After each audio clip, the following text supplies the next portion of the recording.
Hello everybody and welcome to another episode of Peteman Reviews. Today we have the Decepticon Micromaster base Skystalker. Those of you who've seen Transformers Victory will recognise the ship as the Thunder Arrow, Desarus's or Deathsaurus ship. Surprisingly, the ship only by itself appeared in Victory. Skystalker himself, the pilot who sits in here, does not appear at all, but the ship did. Bit odd, and they called it the Thunder Arrow. Skystalker himself seems to be difficult to stand up. There we go. So that's a bit odd to release the ship part by itself. You could order it if you as a mail away item apparently in Japan, but over in the US and I don't really recall him in the UK, but I'm sure he would have been released. He came as both. Skystalker himself did appear briefly in the IDW comics as he was kind of represented as a good guy, but he died within 2 or 3 pages, I think. It might even have been 2 pages. Killed by the plague that was affecting. Oh, what was his name? I forget. In one of the more recent ones with the Lost Light. Thunderclash? Yes, Thunderclash. So he had a brief appearance in the comics. Otherwise, the only appearance that you see in any fiction is the jet or the space shuttle by itself. So Skystalker himself is a little robot who transforms into a Porsche. I believe it's actually the same. This bit, unfortunately, got a bit stuck. I believe it's the same Porsche that Nightbeat transforms into as well. So prominent Decepticon logo, not too bad, though you've got the sticky out bits there for the hinges, and you've got the legs that stick out there, but not too bad actually. Quite why Porsche is driving a space shuttle, we don't know, but I suppose it gives a little bit of variety. Now this version has actually got a couple of extra lasers. So you've got 2 at the front here and then another 2 there. I ended up with a couple of extra lasers when I got it off eBay, as I wanted to buy some of the components, so I stuck them all on, as frankly it looks good. In terms of jets, space shuttle, not bad. This gun at the top, I've never seemed to have found how to attach this. It appears to have some form of rotating here, but I can't find any corresponding peg here. So I don't actually think it's missing a piece. I think it's just meant to go like that. Weird. It does have wheels here which flop in or out. The front one doesn't, so that's always out. So you can have it a bit more straight like that. Now, it's quite a bulky, plasticky, very plain looking shuttle, it has to be said. It does transform into a base. It's not the world's greatest detail. It kind of looks almost like a Playmobil shuttle. But there we go. This detaches, so you have its own little, I suppose you'd call it shuttle. The whole thing's a shuttle, effectively, but you have your own little mini shuttle, which a Micromaster can quite happily sit in this part here as well. You just have to flip it like that, and the Micromaster will sit in it. So it's, size-wise, if this is accurate, you have the Micromaster in there. It's a very small shuttle, but again, it's a very small spacecraft. So that will detach. Obviously, you've got ramps and things here, which means it's going to transform into a command base. This, after all, was not the biggest Micromaster set release, but when it was released, it was that and Countdown with the premier bases. Later on, you had the combiner bases, but this guy was one of certainly for the Decepticons, the premier base. Transforming them can be a little tricky, so we'll see how we go on this. Bear in mind, I don't have any instructions for this, so I'm going entirely off the picture on Wikipedia, or Transformers Wiki, so bear with me on this one. So we'll start off with this part to begin with. Let's just take off the guns for the moment. We can put them back on once we've finished. Apparently the wings can be a bit brittle on these as well. This one's wings are fine, but we just might be a little bit careful with it.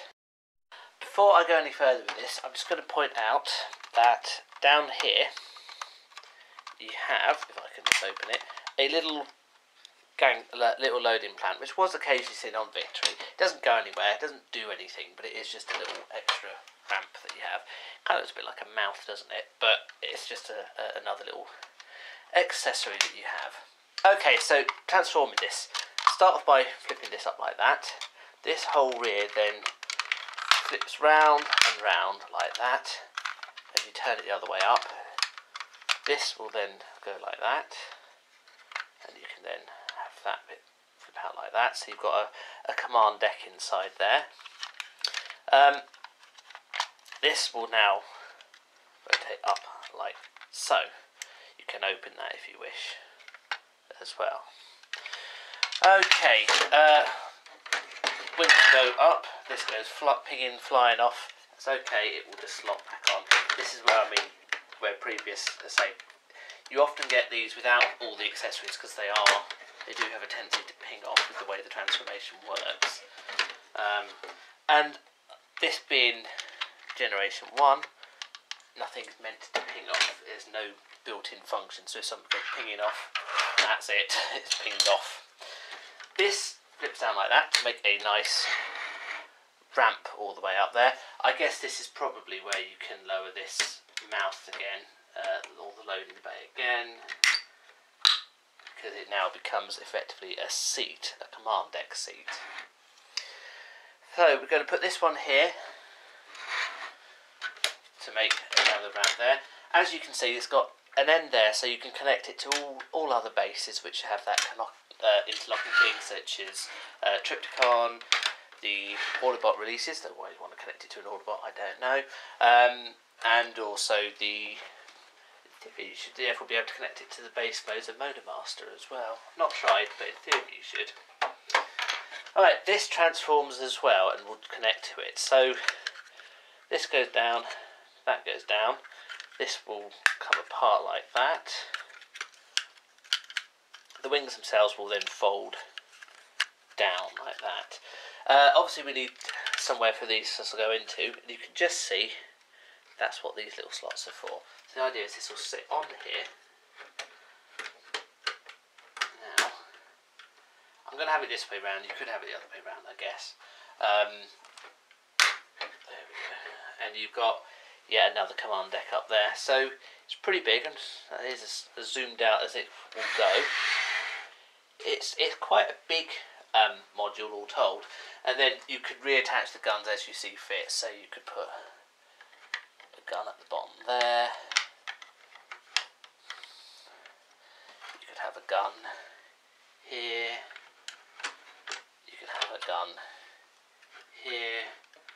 So there you go. So you've got plenty of weapons and plenty of options for your Transformers. So your lone little Skystalker himself can drive up there. He's then got the ramp down there, which is quite a big ramp and will comfortably take all those cars that are in the Decepticon army.